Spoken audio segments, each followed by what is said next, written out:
Okay, welcome to the webinar today, creating a LinkedIn profile that earns your business. Thank you for joining us. I am the disembodied voice, not on camera, Allie Stevens with the Florida SBDC at UNF. In case you are unfamiliar with us, the SBDC is part of a statewide network, and our mission is to help your small businesses start, grow, and succeed. We do this by offering training and webinars like this one today, and also by providing no-cost, confidential consulting in all aspects of business management and growth. And all of our sessions right now are being offered virtually, so that is helpful. All of our contact information and how to reach us is in the chat box. There should be live links in there, and then our 800 number, as well as our speakers' contact information. Quick housekeeping. Please refer all your questions throughout the presentation to the questions section of your control panel, and we'll get to them at the end. I will ask them to our speaker. And you'll also be getting an email later this afternoon with the recording, and it will also include a little survey that we utilize to help us continually improve what we offer for training.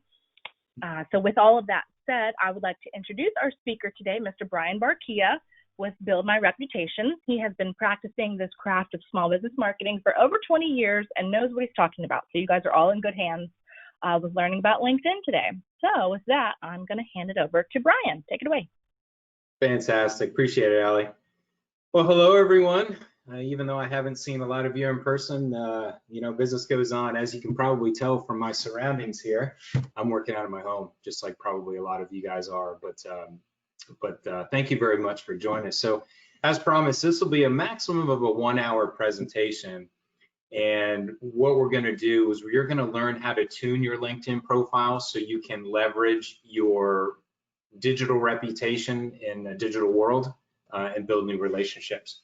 So for the sake of time, I have to assume that, for one, everyone that signed up for this webinar at least has a LinkedIn profile and is familiar with the program. And this presentation is going to teach you how to make that better. So welcome all questions that you have, and I'll make the commitment to you that I will answer each and every one of them. Even if we run over on time, just make sure that you ask the question in the questions tab in your control panel.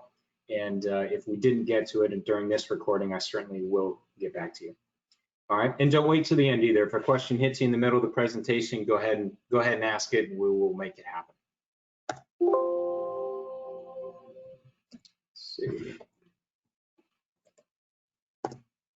There we go. So let me introduce myself a little bit more. So I'm your host today. My name is Brian Barkia. I'm the chief strategist and founder of BuildMyReputation.net. As you can see in the photos here, I'm a businessman, a part-time cross-country coach, and dad of 2 girls. And I wanted to kind of tell you how this evolved and what this might mean to you. Before BuildMyReputation.net, I owned a marketing company and several niche business magazines. And the same practices I'm teaching today, I've proven by crafting my own professional reputation. And I started my career fresh out of college as the internet was coming online. And maybe that dates me a little bit, but my sales tools back then consisted of a telephone, my car, and a memorized sales presentation.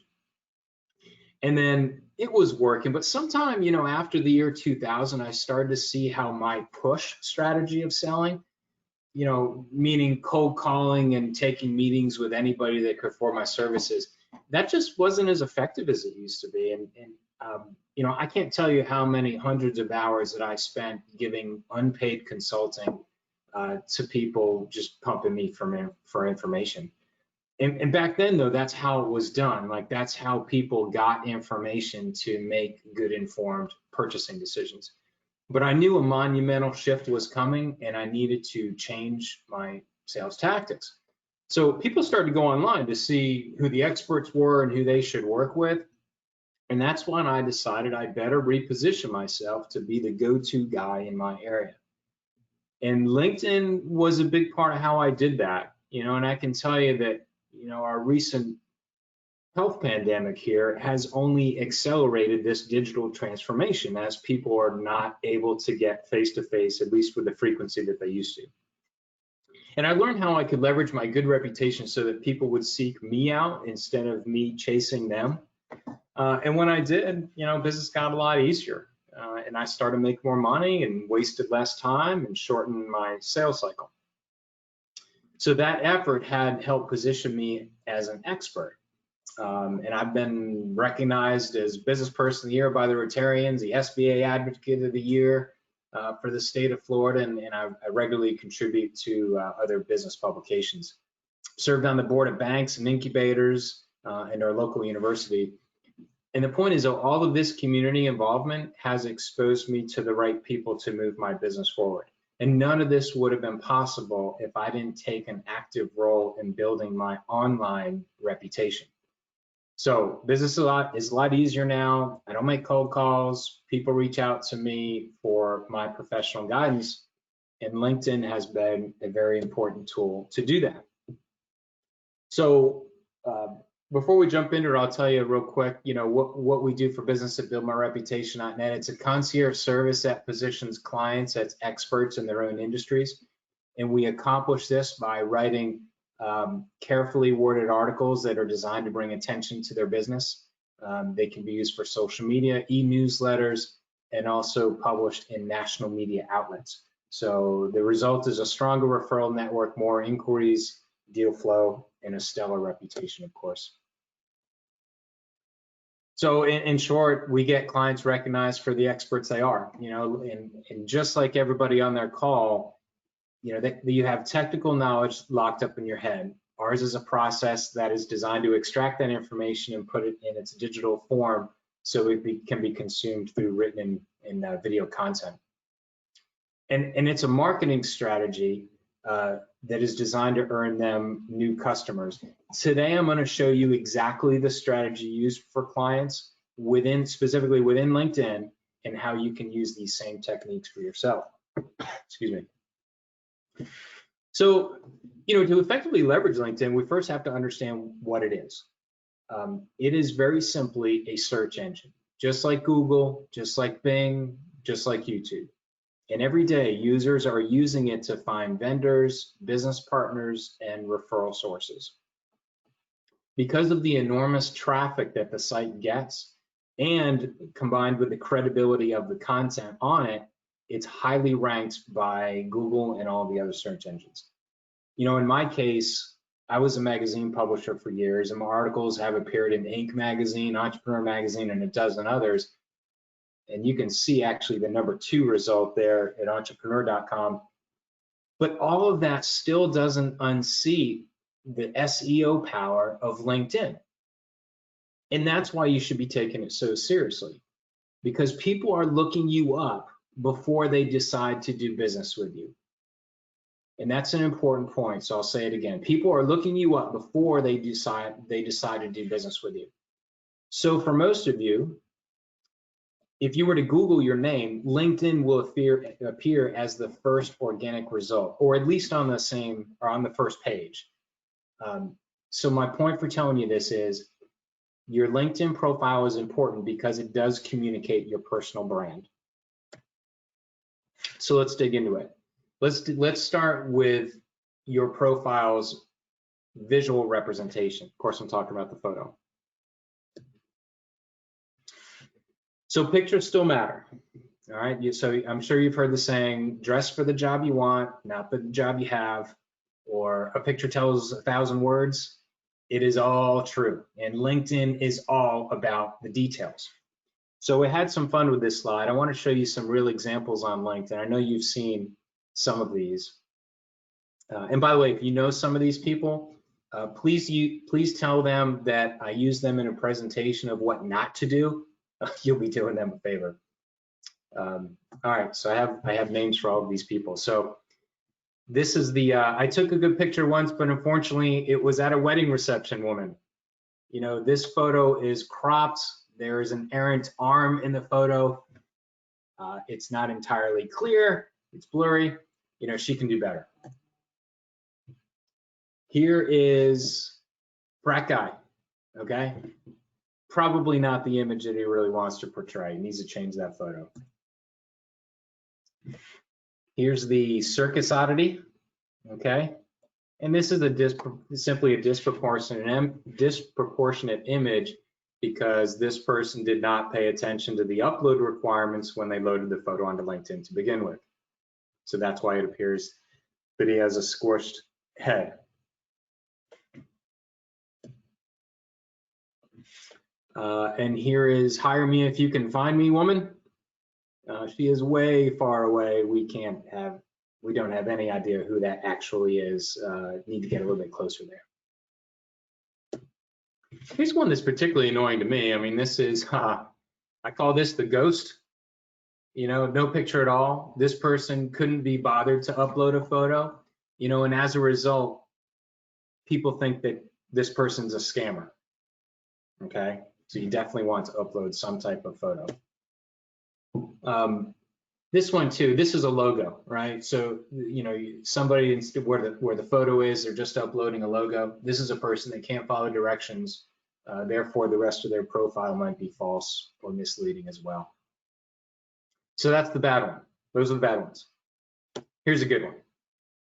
Now, what makes it good? It's a clear photo. It's not blurry. He's smiling. He's well groomed. Here's a point that people miss. He's wearing a shirt without intricate patterns that competes with the background. The lighting is good, and he's projecting the right image. He wants people to think that I would do business with this guy. All right, so photos matter. Next, how about the main headline? And don't gloss over this one. This is just as important or more important even than the photo. This is one of the strongest ranking signals within the LinkedIn algorithm. And I want you to pay particular attention to the keywords that you want to rank for. It's one of the most visual parts of your profile. So definitely let's take the time to get this one right. So I want to show you some common mistakes and see if you're guilty of these. If so, let's change them up. So what about the title? Have you ever seen this one? Currently seeking employment. You know, the problem with this one, it just doesn't say anything. I mean, if you were a recruiter and you were searching for a specific skill set, this headline just wouldn't show up. You know, nobody's doing a blanket search for seeking employment. What they're doing is they're searching for a specific skill set. So if this same recruiter was searching for a SaaS sales manager, this profile would show up and this person would get a job. Here's another one. Now, the headlines is not the place to use adjectives, and because it's not searchable. So get specific with your role and your industry.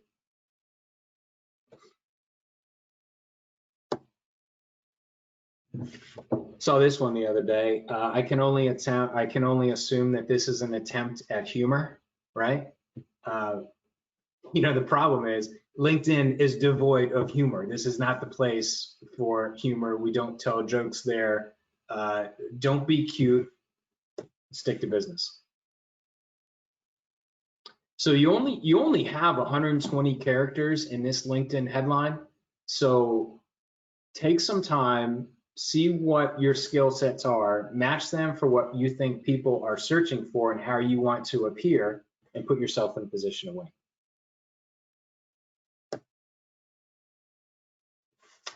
All right, so see where it says the arrow is pointing to All-Star. Now this is, and I'm using my own profile here because I have control of it.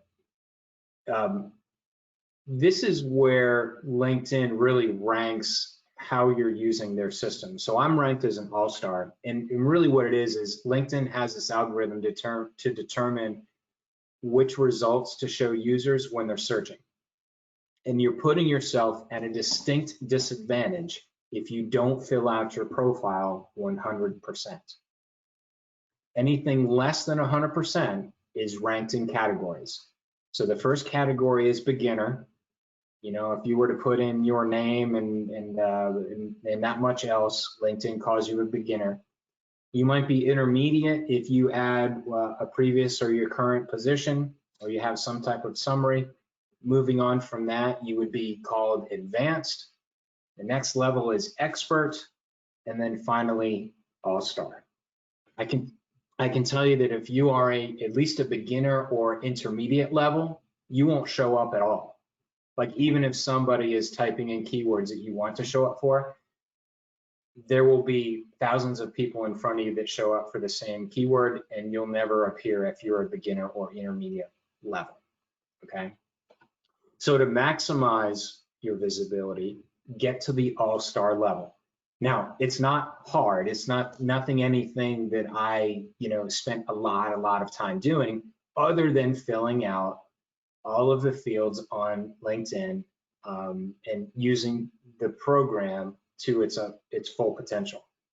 And frankly, this presentation is about trying to win business from LinkedIn, okay? And if we're trying to win business here, let's give it a better effort than our competitors and have 100% filled out profile. So let's talk about the content posting. Now,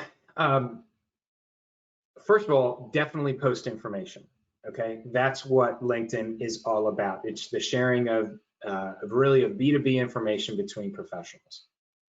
A question that I normally get, we can talk about this more in detail if you want to ask more questions about it, but a frequently asked question is, gosh, how frequently should you be posting content? And my standard answer is once a day would be fantastic, but it is very hard to keep up with that volume and still have it bring the same quality. Most people can't do that. I would make sure that you strive for at least once a month, and then in between those posts, participate in the conversation of other people when they're posting. See, because only about 1% of all of LinkedIn's 260 million monthly users share posts. And out of those roughly 3 million or so users, they earn 9 billion impressions. And LinkedIn has been proven to drive more than 50% of social traffic to B2B sites, and is still considered to be the most credible of all sources of this content. That's why posting is so important. It's an amazing reach you can get, particularly for the price point, which is free or nearly free. So here's how to do it. Avoid going to random articles and just cutting and pasting the URLs that they appear onto starting a post. And I want you to think about why. Why is that really not a good idea?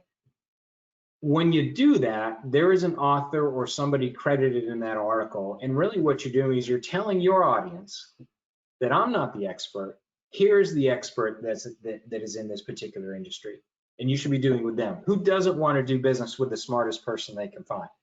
And if you're posting other people's articles, that's in a sense what you're doing, and you're driving people away from yourself and towards some other company, some other brand, some other person. And if you do this consistently, you're telling people that you're not leading your industry. You're not the thought leader that they thought you were, and you're simply just a follower. Now, I'm not saying never do this, but I am saying make it a rare occurrence. So the question remains, so if you don't do that, what content do you post? Here's the better strategy. I want you to create your own content and house it on your website. Every day people are asking you questions. You seem to be answering the same question routinely. There are micro teaching moments that are happening between you and your clients every day. Capture that information and make content out of it. Doing that in a blog post is an excellent way to do that. When you write the article or have it written, put it on your site. It becomes searchable, indexable content from Google that'll allow you to rank higher. Also, what we'll do is once that content is posted, we'll cut and paste that URL that you see there and putting it back into start a post, and then LinkedIn will automatically populate that. So people, if they're interested, they click on it. When they click on it, it goes to your website. That's the important part. That's exactly what you want to do. You know, you want to siphon off this traffic from LinkedIn and redirect it to your site. And why is that important? Because this is the one place on the internet that is completely tuned up to introduce introduce prospects to them, or introduce them to you. They can understand your prospects, and people that visit the page can get directions to your location. They can opt into your email list. They can see your testimonial. They can see your background and experience. And this is where you want to send people, because when you're manufacturing your own website traffic, in a sense, or siphoning off from LinkedIn, this is when good things happen and you get business.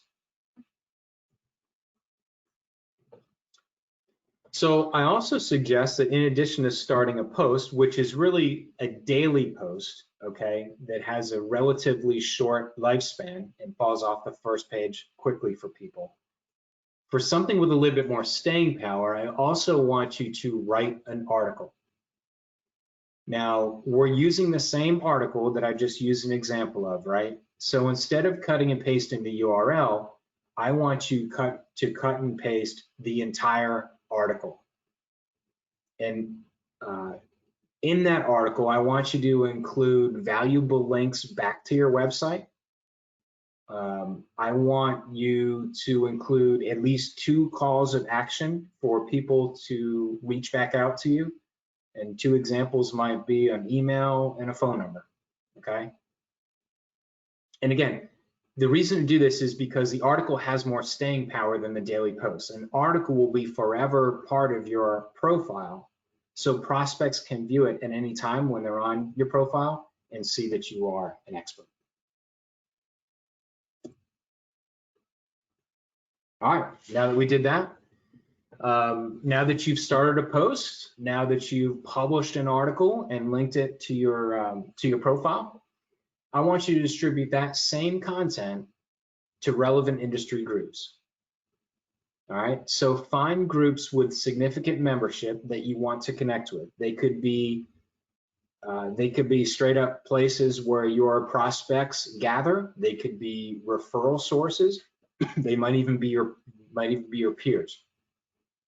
And I want you to, within this group, I want you to start the conversation. And then, similar to starting a post, cut and paste the URL from your blog site into here. All right, so this is all about maximizing the eyeballs, and this is the distribution strategy within LinkedIn of the content that you created. And I promise you, if you haven't looked into it, there are groups for everything. There are thousands and thousands of groups, and LinkedIn lets you join a maximum of 100 groups. There's nothing stopping you from posting your article that you just created in all of those 100 groups. All right, so next, make sure that you have a company page. And what we like to do and what we advise is use that same hero image on your company page as you do on your company website. There's some familiarity there. We want people to draw the conclusion that this is the same company that they saw online. All right. On the right side of your company page, invite people to follow your page. All right. You can invite up to 100 people per day to follow your page. All right. This is a best practice. And you want to do this, of course, to increase your visibility. Now, the content, the strategy for that company page is in some ways similar, yet different. And I'll give you some examples. Rather than just leading necessarily with content and positioning yourself as a subject matter expert in your field where you're leading through education, you know, that's what the blog posts are for. That's what starting a post and writing an articles are for. On the company page, this is where I'm a little bit more direct with my sales approach, because we figure if somebody lands on our company page or follows us, they are consuming our content, they understand what we have to say is valuable, and they are considering doing business with us, if not now, sometime in the near future. So on the company page, I'm a bit more direct. And while I do post these education-based articles, I include snippets. So this is a snippet. Anytime we get a positive review, I kind of turn it into a visual representation just so it gets some attention, okay? And I want these pictures also to communicate what our culture and personality is like. You know, and here's one of our clients that was photographed on a podcast that we were to successfully book her on. Okay, so this is stuff that you're not probably going to get through our website.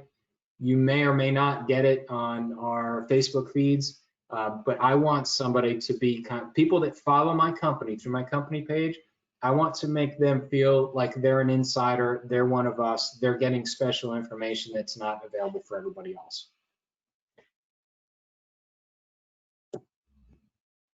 All right, here's a good tip, and I bet that a lot of you don't know about this. So on the right side of your profile page, or on the right side of the home page, you're going to see a few tiles. If you were to expand those tiles, one of them is called ProFinder.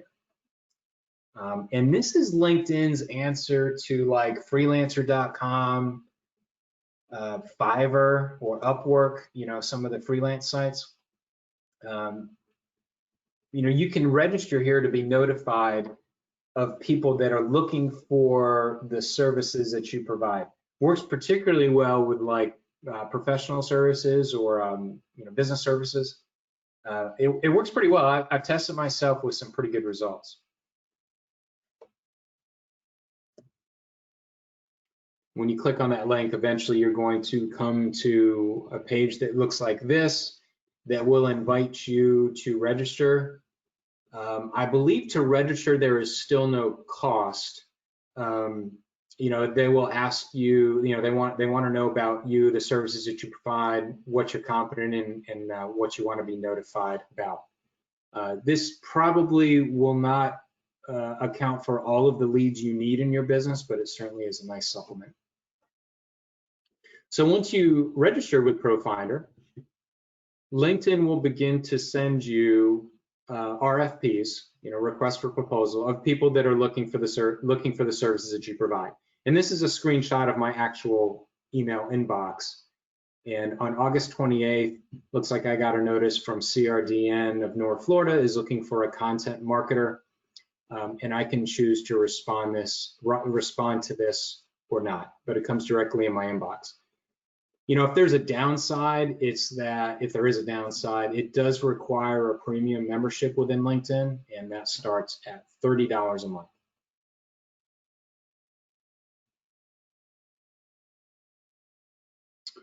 All right, so here's what not to do. I'm sure this has happened to many of you.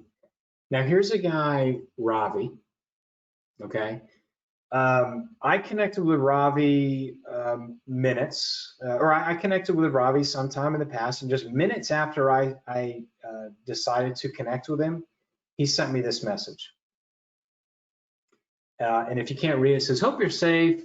Are you looking for an outsourcing team or partner? We are an IT company. We provide the following services." And then he goes and lists what they're competent at.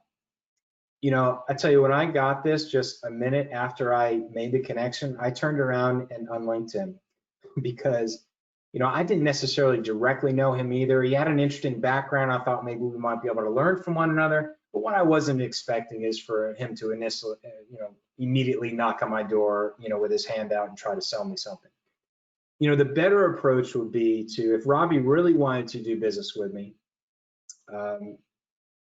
once he gets the connection, he should, you know, follow me or my company, comment on my posts. He may want to send me a direct message and ask me about my business, what makes a good referral for me. You know, he asked me if he could send me a white paper or a video that he thinks I would see value in. You know, and those are all different approaches. But in short, you know, earn the trust and respect from your connections. You know, before you solicit them. So, you know, and in this case, he didn't do that. He just immediately turned around and spammed me, and that's not good. So, Allie, do we have any questions so far? No, not yet. Well, I take that back. Somebody asked about adding qualifications, like MBA after their name. And that was the only one though, so far. Yes, I don't have a problem with that. I don't have a problem with that at all. But, you know, keep in mind with your headlines, you have 120 characters. If there's something else that brings more value that people will be searching for, then leave MBA off. But if you've got 3 characters to spare, sure, include it. What I don't want you to do is lead with your education. So, you know, you wouldn't want to say an Ivy League educated graphic designer. Okay, like that's not, you know, just to say that you're an Ivy League educated, that's really not what you should be leading with. Like, that's not your biggest differentiator. It should be your skills and experience first. Anything left over, sure, you can remind people of your professional accomplishments or designations. Hopefully that helps.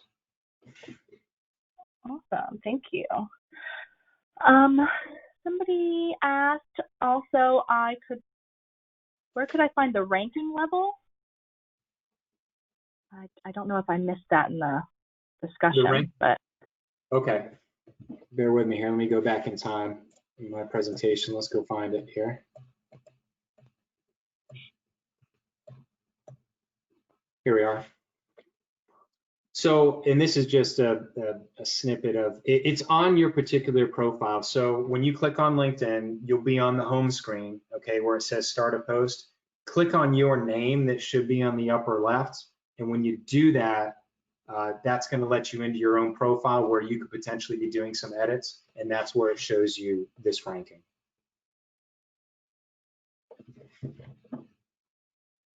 Awesome, thank you. Another one, can I download all of the email addresses of my contacts? Oh, yeah, I have bad news. The answer is no. You know, prior to 2018, you used to be able to do that. I was actually surprised that LinkedIn allowed that feature to continue as long as they did. But after 2018, they shut that down. You cannot do it as far as a mass download. Now, you can still export all of your contacts. I mean, LinkedIn considers that your information, but the field that it does not include is email address. And they shut that down quite a while ago. Now, there are third-party plugins that you can install, like on your Chrome browser, for example, that are designed to scrape those off, but it doesn't do it with any aggregate or sizable chunk. It does it like one at a time as you visit these profiles. So, and they all work the same. So there's no mass way to do it, but there's kind of some workarounds. I've tried them and installed them on my browser to see if I could do that. I found them to be clunky. They didn't work particularly well, so I uninstalled them. I haven't found a good solution. However, I don't know if this is a black hat technique or what, but I have had clients hire, you know, through Fiverr or some of the other freelancer sites, some people that are out of the country that click on their contacts one at a time and cut and paste them and do a big Excel sheet and return it back to the client. I'm not saying necessarily do that. I think if you do that, if you click around too much in your profile like that, I think you run the risk of LinkedIn flagging your account. But that's the best option there is, at least on a mass scale. Other than that, it's just, it'll take you a while, but you can click back and forth on each individual profile, you know, and cut and paste and have your own running list. But that's about it. Awesome, thank you. Another one that came in, should you accept every request? You know, LinkedIn started, when it first started, they wanted you to have a direct relationship with this person already, meaning they are literally in your network. You've met them before, you've done business with them before, and it was a pretty tight criteria. Over time, it's loosened. You know, LinkedIn will allow you to have a maximum of 30,000 connections. which is way more than anybody has in their true network, right? So I think it's all very much a personal decision on who they connect with. Should you connect with everybody? I don't think you should. I think you should have just establish your own base level of criteria. You know, to give you an example for myself, if you don't have a filled out profile, if you don't have a photo, if you have limited information there, you're not giving me anything to go with. You're not demonstrating your value to me. Therefore, I will not add you. You know, we talked about it before. If you immediately are trying to spam me or, you know, trying to sell me something immediately, I'll probably disconnect from you. If you are from out of the country and you have a skill set that I come nowhere near, I'm probably not going to connect with you. Now, conversely, you know, I'm a graduate of Jacksonville University. I volunteer over there on their business advisory board. You know, I do some lectures over there on occasion. So JU's near and dear to my heart. So if JU students want to connect to me, that's a no-brainer. I'll automatically connect with them. So the point is, like, establish your own criteria of what is a good contact for you.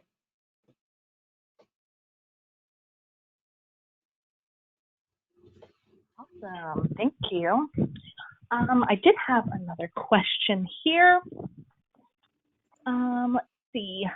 Is it more important to have a business page or a personal page? This is a multi-leveled question, sorry. Trying to keep both current seems like it might be challenging. I'm a small business owner with way too much on my plate most days. What do you recommend? So should you do business or personal? Yeah, which is more important? I would say to do the personal page for this reason. You know, people don't do business with faceless organizations. They do business with people they like and trust, right? So invest in your own brand, invest in your own profile. And if you have limited time, just do that. You know, that's what I would recommend. Now, with that said, I still think a business page is important, maybe slightly less important, but it is still important because that communicates, you know, how on top of the details you are and how much information that you're putting out there, how frequently you can get discovered. So I think a business page is still important. If you don't want to spend the time to come up with special graphics and that kind of stuff, I totally get it. If you just want to repurpose the content that you're creating already from your site, that would be a good enough strategy. You know, I can tell you for people that are challenged on time, usually what I recommend is, look, when you first get to your computer in the morning, and you're having a cup of coffee, you know, budget 10 minutes or less into this. And if you could do that consistently on a daily basis, you should be able to knock it out. It's nothing you have to spend a significant amount of time on once you get it set up. Awesome, thank you. Okay, a couple more are rolling in now. So, okay. All right, this is a long one. I'm trying to use LinkedIn to make connections with potential prospects and begin conversations to build a relationship. I don't try to sell, but I'm finding that a lot of prospects will accept my invite and then never reply. I don't understand why people accept the invite and don't respond. What are your thoughts? I guess that's assuming, like, you know, you make a connection and then you're sending them a direct message. Is that how you interpret that, Allie? I think that, yeah, I would respond to a message or an email. Okay. You know, I would tell you, I think it's good practice to do that. You know, if you're trying to build value, well, that's how you should approach it. You know, if you make a connection and you immediately reach back out to them, you know, look for ways to drive value into what they're doing for business and how you can make them more effective, right? As opposed to come across as direct selling. Sounds like you're not doing that. But I will say, like, you know, some people have thousands of connections and not everybody pours as much time into this as everybody else. So I wouldn't take offense if they don't immediately respond. It also wouldn't surprise me if they respond 6 months later. But look, you know, yours is likely a sales-driven organization, and people know that. So if they don't respond, don't sweat it. Just make sure you're posting good content. They'll see it. They'll eventually warm up to you and eventually hopefully circle back around. But it's also a numbers game. Not everybody's going to get back to you. Awesome, thank you. Excuse me. Another person asked, I think this is the same person that asked about where the ranking level was. In the title header, can a person say what they do instead of just giving titles, which may not reflect information to potential clients? Which I think you touched on that when somebody asked about the MBA, the qualifications and stuff. I hope so. I think the takeaway from that slide was, use the keywords that you want to be shown up for and to be around, okay? And if you talk about what you do for clients, like if you were to call yourself in a headline a financial problem solver, that probably won't be effective. And if you want to say those types of things in less than 120 characters, then include those keywords first, because that's really the high value stuff. And if there's anything left over, maybe be slightly descriptive of what you do. That would be my best advice. Okay. All right. Another one. What if you have a career that is not preferably related to a prospective small business endeavor? I don't know what exactly is meant by that. Mr. Lewis, if you could reiterate that, type it in a different way. Unless Brian, you understand what that means. I don't know if I'm quite getting the gist. I'm not sure exactly what that means. However, Mr. Lewis, whatever field you're in, whatever expertise you have, whatever skills you have, you're not the only one with those.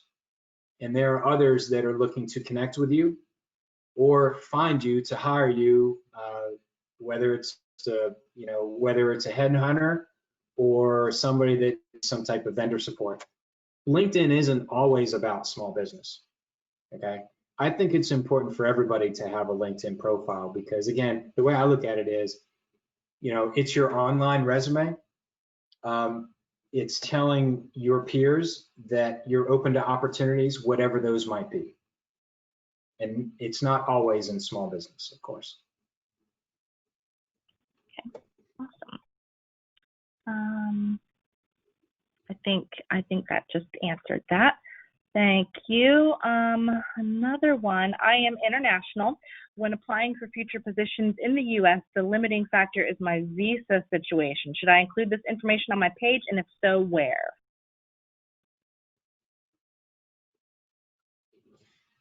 Yeah, that's an interesting one. I don't know if there's a canned answer for that, but I can tell you what I would do. I would probably not include that detail. And I would invite a conversation with somebody. And at least it gets me on the dance floor. At least it gives me an opportunity to engage, begin a conversation, build value. So they see how valuable I can be to their organization. And then when the time is right, you'll have to talk to them about that detail. But I would at least want to engage with somebody before, I have them pass right by me, because I think if you have that information on your profile, you're easy to scroll right by and go to the person that doesn't have it on their profile. So, I at least want a fighting chance. That's what I would do. Awesome. Thank you. Okay. There was a follow-up to a previous question. Trying to post high-value original content, but rarely do buyers like or comment on it. Feel like I'm just giving out content to sellers who are my competitors, and considering giving up on this strategy of trying to establish myself on LinkedIn. What is your advice? Just keep pushing at it, or is there a better avenue, or what? Yeah, first I'll tell you, it is a bit of a long game. Okay, I wouldn't expect immediate results. When you're publishing content, you're not going to solve anybody's problem through a 700-word blog post. Okay, so I wouldn't worry too much about giving away trade secrets or educating your competitors. I've yet to see the content that really does that. But just like you have a content creation strategy, you should have a content distribution strategy. So to this presentation, it was just about LinkedIn, but I want you to take that same blog post or that same content that lives on your site, and I want you to email your, your internal audience, the email addresses that you've collected through MailChimp or Constant Contact or some other provider, and invite people to learn about that particular topic on your website, reintroducing them to your brand, reminding them that they have a referral that they should pass along to you. When you do this on a consistent basis, I promise you good things will happen. What does success look like? That, when you boot up your computer in the morning and you have 3 or 4 questions about the content that you posted, or you reminded me I have to introduce you to so-and-so, engagement is success in this content game. And just because people are not necessarily commenting on your LinkedIn post, and by the way, you're not alone. I mean, engagement's the hardest part. Doesn't mean it's not working. It just may not be as transparent as it looks on the surface. Okay. This same content is giving you SEO value, and every time you do it, you're gaining on your competitors. So my advice would be to continue with that strategy. Look for ways to syndicate that content or get it published in a major media outlet. Entrepreneur.com has 7 million subscribers. So if they pick up one of your blog posts, boom, there's, you've infinitely expanded your distribution, your audience there. So, I mean, the content creation and distribution for the foreseeable future is the best way for B2B firms to communicate their value proposition. So I would encourage you to stay with it. Awesome, thank you. One more question. I have 2 different business pursuits. One is close to my current profession, but the second is a personal business. Do you list both? I'm assuming, do you put both on the same page or have 2 separate pages? What are your thoughts? Yeah, that can be a tricky one. And whoever asked that question, I mean, I would invite you for an offline conversation so we can take a deeper look at it. I think you could potentially list it together. However, if it's vastly different, if it would be confusing to your audience, then that would be a reason not to do it. See, what you don't want to do is come across as a jack of all trades, master of none. And that's the risk that you run for this. Probably wouldn't. I'd like to find a way to include it on the same profile, rather than create 2 profiles. I think that could be a little confusing to your audience. But again, without taking a deeper look at it, probably can't give you a definitive answer on that, but those are my initial thoughts. Okay.